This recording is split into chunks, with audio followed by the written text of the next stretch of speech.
Good morning students, welcome once again to my class and this video is for class 6.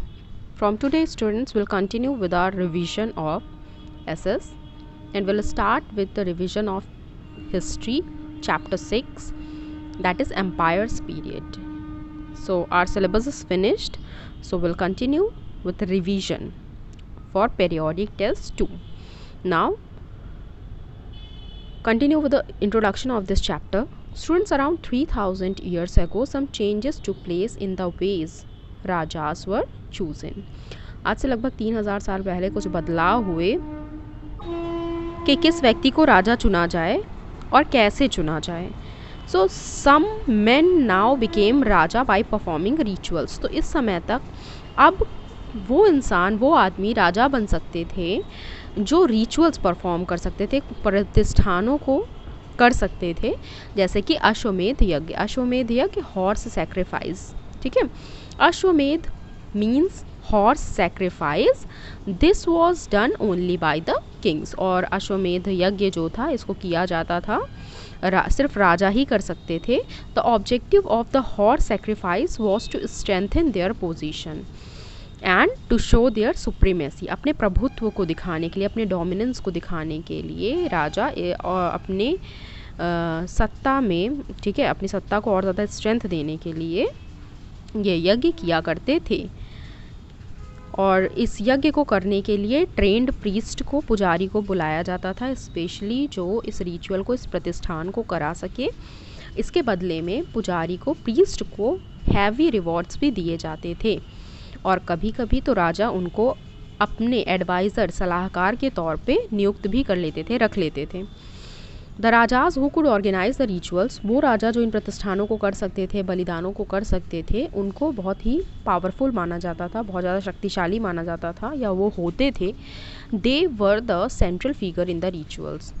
इस तरह के प्रतिष्ठानों में जो मुख्य इंसान होता था वो कौन होता था? राजा. और उनको स्पेशल सीट या गद्दी भी दी जाती थी बैठने के लिए, जैसे कि टाइगर स्किन, जिस पे वो बैठते थे और प्रतिष्ठान को करते थे. देयर रिलेटिव्स, उनके जो भी पत्नियां या बेटे होते थे, हैड टू परफॉर्म. वाइफ्स इसलिए लिखा है क्योंकि पहले राजाओं की एक से ज़्यादा पत्नियां भी होती थी. Had to perform different minor rituals, उनको भी छोटे छोटे अनुष्ठान करने होते थे. इसके बाद जो पुजारी होते थे वो पवित्र जल, मतलब सैक्रेड वाटर, पवित्र जल सबके ऊपर छिड़कते थे. And some people such as Shudras, और कुछ लोग जो कि दूसरे वर्ण के होते थे जैसे कि शूद्रास, उनको इन प्रतिष्ठानों में शामिल नहीं किया जाता था या आने की अनुमति नहीं होती थी, उनको इससे बाहर रखा जाता था. Now the first one topic is janapads. So around 2500 years ago, आज से लगभग 2500 साल पहले, the iron tools and their implements were extensively used to clear the forest.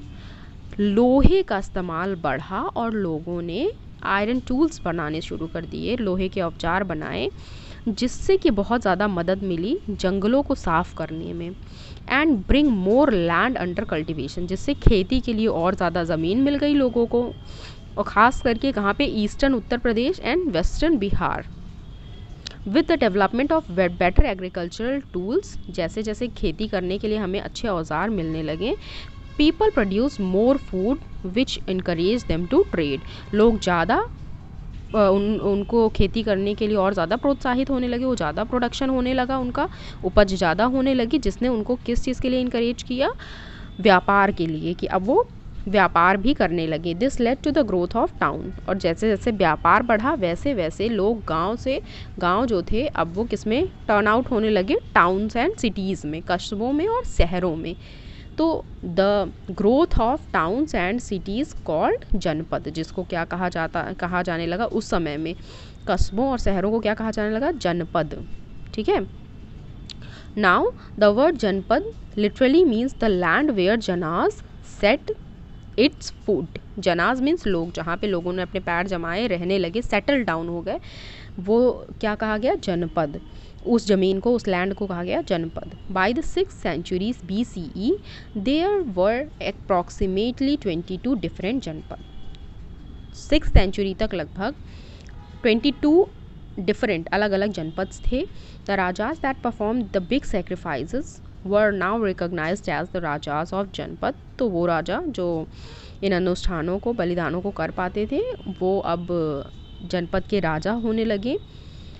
A number of settlements have been excavated in these janapads such as Purana Qila of Delhi, Hastinapur, Meerut जिसको आज हम मेरठ के नाम से जानते हैं, Atranji Khera, Etah. People lived in huts and kept cattle. इसके अलावा लोग झोपड़ों में रहते थे और पशुपालन करते थे. As well as other animals. इसके अलावा दूसरे जानवरों को भी पालते थे. They also grew different crops such as rice, wheat, barley, pulses, sugar cane, sesame and mustard. They use to make earthen pots. इसके साथ साथ वो मिट्टी के बर्तन, खेती करने के साथ साथ वो मिट्टी के बर्तन भी बनाते थे जो किस कलर के होते थे, ग्रे या फिर रेड कलर के पॉट्स. ठीक है. Mainly a special type of pottery. इन्हीं में से एक स्पेशल टाइप की पॉटरी वो बनाते थे, बर्तन बनाते थे जो इस साइट पे खुदाई के दौरान पाई गई और उसका नाम क्या था, पेंटेड ग्रेवेयर. पेंटेड ग्रेवेयर उसका नाम है, आपको इमेज में भी दिख रहा है. Most common vessels were made out of painted grey ware. ज़्यादातर जो वेसल्स थे, कटोरियाँ आप कह सकते हैं, बर्तन वेसल्स, प्लेट्स या बाउल्स मीन्स प्लेट्स या फिर जो बाउल्स थे वो किसके बने हुए थे, ग्रेवेयर के, पेंटेड ग्रेवेयर के बने हुए थे. These were grey pots with painted design of usually simple lines and geometric pattern. तो ये जो ग्रे पॉट्स थे ये पेंटेड थे पहली चीज़, और इसमें डिज़ाइन बनी हुई थी, सिंपल लाइनिंग्स बनी हुई थी या फिर ज्योमेट्रिक पैटर्न्स बने हुए थे. These are fine, very fine to touch. छूने में ये बहुत ही फाइन थे, बहुत ही नाइस थे. स्मूथ सरफेस था, खुरदुरा सा सरफेस नहीं था, बहुत ही स्मूथ चिकना सा सरफेस था इनका, इन बर्तनों का. Perhaps these were used on special occasion. माना जाता है कि ये कुछ स्पेशल ओकेजन्स पे, पर्वों पे इस्तेमाल किया जाता रहा होगा उस समय पे, खाना सर्व करने के लिए, लोगों को खाना खिलाने के लिए. फॉर इम्पॉर्टेंट पीपल, मतलब जैसे कि हमारे यहाँ गेस्ट आते हैं तो हम उनको स्पेशल कुछ क्रॉकरी में खाना देते हैं, सर्व करते हैं, वैसे ही उस समय में इम्पॉर्टेंट पीपल के लिए इनमें खाना दिया जाता रहा होगा. So students, now some of the janas developed their own janapads. कुछ जनास थे, ग्रुप्स थे या लोग थे जिन्होंने अपने खुद के जनपद डेवलप कर लिए थे, विकसित कर लिए थे. While some others to have mixed together. जबकि कुछ लोग थे जो कॉमन जो जनपद थे 22 ऑलरेडी उसमें ही शामिल हो गए. So the name of Panchal, Panchal जनपद, पांचाल का मतलब ही सुन के पता चल रहा होगा 5, suggest that it was a mixture of 5 panch janas, 5 जनों का मिक्सचर था ये जनपद, पांचाल जनपद. Each of these janapads was named after the Kshatriyas tribe or the Kshatriya Jana who had settled there. The next one topic is Mahajanpads. This will continue or revise in our next class. Thank you.